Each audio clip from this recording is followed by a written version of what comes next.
Saviez-vous que l'intestin justement est le plus grand organe immunitaire et le plus important de l'homme, que l'intestin est grand comme 2 cours de tennis et sa surface 200 fois plus vaste que celle de votre peau, que vivent dans l'intestin 100 000 fois plus de bactéries que d'hommes sur Terre? Comme vous le voyez, l'intestin est très important pour le système immunitaire et la santé de l'homme.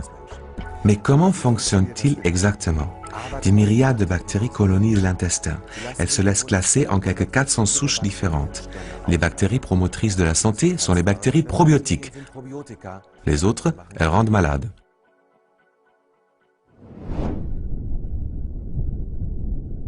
Dans un intestin sain, ces bactéries se trouvent en état d'équilibre naturel. Les bonnes bactéries, les probiotiques, remplissent 2 tâches décisives. D'abord, elles pilotent directement la production de cellules immunitaires dans le corps. À cette fin, elles se fixent contre la paroi intestinale et commencent immédiatement à communiquer avec elle. La paroi intestinale fonctionne comme une petite usine à cellules. Quand les bactéries probiotiques touchent la paroi intestinale, les cellules intestinales commencent à produire les cellules immunitaires, les cellules dites T. Ces cellules immunitaires sont transportées dans tout le corps par le système circulatoire. En particulier, dans les muqueuses du corps, comme les voies respiratoires, elles combattent les infections et inhibent les allergies telles que le rhume des foins ou l'asthme. En plus, les bonnes bactéries, les probiotiques, luttent également contre les bactéries indésirables, celles donc qui rendent malades. Un excédent de mauvaises bactéries peut entraîner des maladies intestinales graves. Le facteur le plus décisif pour la santé consiste donc à assurer cet équilibre naturel et sensible des bactéries intestinales. Dans la vie quotidienne, de plus en plus de gens, cet équilibre délicat est aujourd'hui gravement menacé.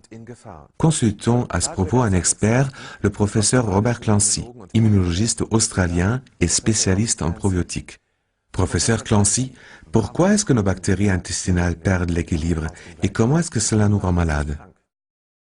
Ce déséquilibre est dû à notre style de vie moderne.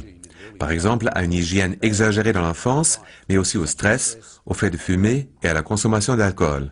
En plus, les antibiotiques et une prédisposition générale aux allergies peuvent renforcer ce déséquilibre.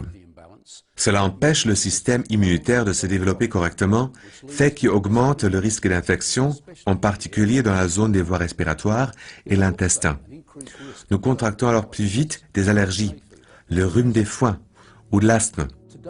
Avec des probiotiques, c'est-à-dire de bonnes bactéries, nous pouvons aujourd'hui lutter de façon ciblée contre ce déséquilibre. Les probiotiques conduisent l'intestin à produire des cellules immunitaires. Celles-ci se répartissent dans tout le corps par le circuit sanguin. Elles forment l'orchestre immunologique et protègent l'intestin et les poumons afin qu'ils puissent travailler de façon optimale. Ainsi peuvent être évitées des allergies et des infections graves. Surtout les infections virales jouent dans notre monde moderne un rôle d'une importance insoupçonnée. Elles peuvent provoquer la fatigue chronique et nuire à notre productivité. Les probiotiques nous protègent aussi contre cela. Une flore intestinale équilibrée est donc une condition préalable importante à notre santé, mais qui aujourd'hui fait défaut à beaucoup de gens. Les chiffres suivants le montrent bien. Entre 1911 et 1991, le nombre de personnes souffrant d'allergies s'est trouvé multiplié par 11.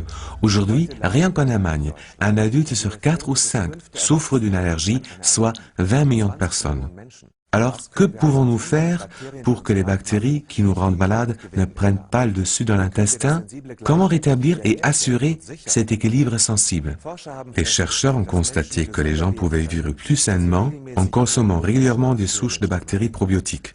La médecine officielle prescrit déjà depuis des décennies des préparations probiotiques à titre préventif ainsi que pour traiter de nombreuses maladies.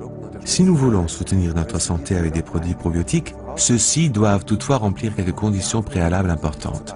Pour influencer positivement la flore intestinale, un produit probiotique doit contenir un nombre suffisant de bactéries. Du point de vue médical, il en faut au moins 1 milliard par application. Le nombre de germes par application n'est toutefois pas le seul critère important. Encore faut-il que ces germes probiotiques parviennent intacts